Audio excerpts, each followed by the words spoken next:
Now for the next part on your camera, we're going to talk about this little dial right up here. Some of you might be familiar with it, but for those who aren't, this is the mode dial. Now this mode dial gives you a variety of options to use your camera, making it very versatile in many situations. For this one, which is the 90D, it has these specific ones, but most cameras will have this as well, plus or minus. So first off, we have B, which is bulb.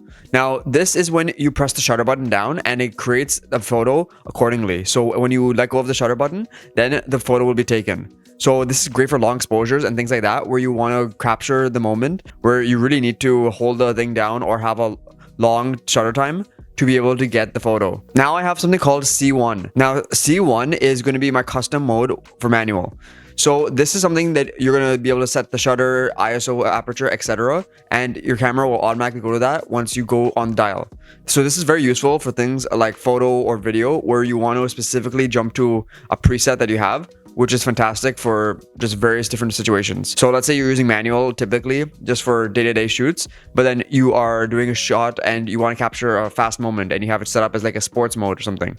Then you might want to switch to your C1, which you set up as a sports mode preemptively, and that's how you can access it very quickly. So it's very useful to have these set up. Now next is C2, which is the exact same thing. You just set it up accordingly for photo and video, and it'll work really well. Now, another thing that many cameras will have included are creative filters.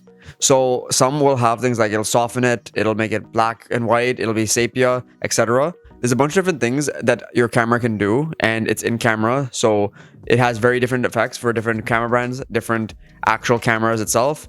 It's just something that it would be nice to play around with, and it's really has its shining moments when you use it. So definitely take a look into this, and it's something that I feel like not many people use enough. So another one that I have is SCN or scene. Now scene is going to be great because it has a bunch of different options for choosing modes exactly for what you want to use it for. So I'm going to scroll through a bunch of them, which is portrait, group photo, landscape, sports, kids, panning, close-up, food, candlelight, night portrait, handheld night scene, HDR backlight control, and then we bracket portrait.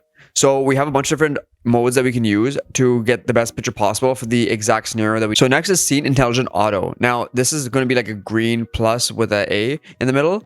Now this is something that many will probably gravitate towards when you first get your camera, especially if you don't know about ISO, aperture, and shutter speed, etc.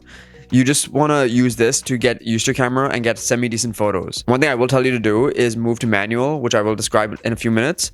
And that's something that will provide you the most knowledge and the best flexibility when you're taking your shots. And you get some really creative shots as well when you experiment with this.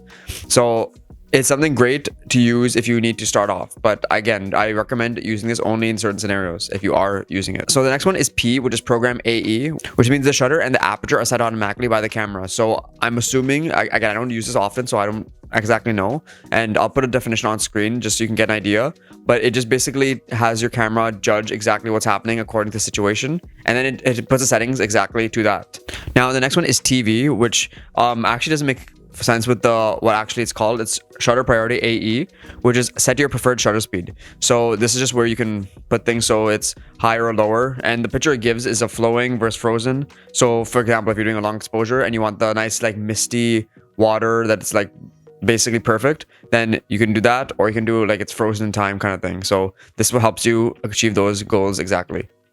Now, the next one is AV, which is aperture priority AE. Now, this one is going to help you achieve the blurry background that you really like. So if you want to get something with a really nice blurry background, then that's great. If you want to do one where it has mostly everything in focus in the picture, then it'll let you achieve that too. And finally, the one I use the most, which is manual exposure.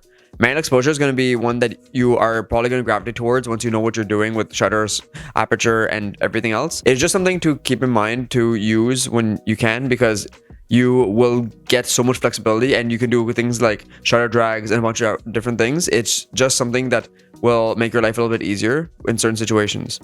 Obviously, there are uses for the other modes, that's why they're there, but I do find that having manual is probably the nice and cleanest way to get most of the good shots, especially in weddings, in sporting events, etc. I just use that and it seems to work really, really well. And many of my friends who are photographers or who are creatives who use their camera do the same thing. So yeah, that's a basic rundown of the mode dial on your camera. And like I said, this will differ from camera to camera and even brand, but those are the generic ones that most cameras will have. So yeah, keep in mind and just do some research if you aren't sure. But those are the modes in a nutshell. And one thing I want to say is if you do want help editing and you want to get a certain look, I do sell presets on my Etsy and soon to be my website as well. So if you want to check that out, be sure to check the link in the description. If you want to see more cool videos, be sure to hit the like button and subscribe down below so you can see more of these videos. And if you want to follow me on TikTok or Instagram or any of the social media where I post other content, it'll be right over here. And lastly, if you do want to check out another video, check this one out. Or if you want to go to the channel, then be sure to click here because I think you'll really like some of the cool content. I hope you enjoyed, got some value. Thanks for watching. Peace out. Bye.